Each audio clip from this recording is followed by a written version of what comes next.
Thiruvithamkoor Devaswom board ആസ്ഥാനത്തേക്ക് Sivagiri മഠത്തിന്റെ പോഷക സംഘടനയായ ഗുരുധർമ്മ പ്രചാരണ സഭ ആചാര പരിഷ്കരണ യാത്ര നടത്തി. ക്ഷേത്രങ്ങളിൽ ഷർട്ട് ധരിച്ചു പ്രവേശിക്കുന്നതിന് അനുവദിക്കുക, നിയമനങ്ങളിൽ ജനസംഖ്യാനുപാതികമായി സംവരണം നടപ്പാക്കുക തുടങ്ങിയ ആവശ്യങ്ങൾ ഉന്നയിച്ചായിരുന്നു യാത്ര. ക്ഷേത്രങ്ങളിൽ ആനയും വെടിമരുന്ന് പ്രയോഗവും ഒഴിവാക്കി ഉത്സവങ്ങൾ നടത്തണമെന്ന് സ്വാമി സച്ചിദാനന്ദ പറഞ്ഞു.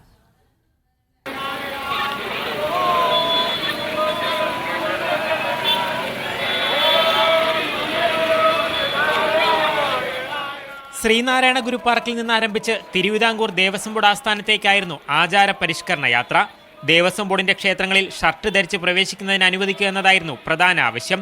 ബോർഡ് നിയമനങ്ങളിൽ സംവരണം നടപ്പാക്കുക, ശാന്തി നിയമനത്തിൽ മാറ്റം വരുത്തുക തുടങ്ങിയ ആവശ്യങ്ങൾ ഗുരുധർമ്മ പ്രചാരണ സഭ മുന്നോട്ട് വച്ചു. ആവശ്യങ്ങൾ പരിശോധിക്കാമെന്ന് ദേവസ്വം ബോർഡ് പ്രസിഡന്റ് അറിയിച്ചതായി ശിവഗിരി മഠാധിപതി പറഞ്ഞു. ഈ ആവശ്യങ്ങളെല്ലാം തന്നെ നടപ്പിലാക്കേണ്ടവ തന്നെയാണ്. അതൊരു സമവായത്തിലൂടെ വേണം നടപ്പിലാക്കാൻ. അതിന് ദേവസ്വം ബോർഡിലെ അംഗങ്ങൾ തമ്മിൽ ആലോചിച്ച് കാലാനുസൃതമായി തന്നെ ആവശ്യമായ പരിഷ്കാരങ്ങൾ വരുത്തുവാൻ വേണ്ടി ദേവസ്വം ബോർഡ് ശ്രദ്ധിക്കും. ദേവസ്വം ബോർഡ് കവാടത്തിന് മുന്നിൽ പ്രാർത്ഥനായജ്ഞവും നടത്തി. മറ്റ് ദേവസ്വം ബോർഡ് ഓഫീസുകളിലേക്കും പ്രതിഷേധയാത്ര സംഘടിപ്പിക്കാനാണ് ഗുരുധർമ്മ പ്രചാരണ സഭയുടെ തീരുമാനം.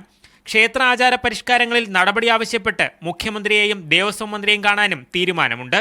മീഡിയ 1 തിരുവനന്തപുരം.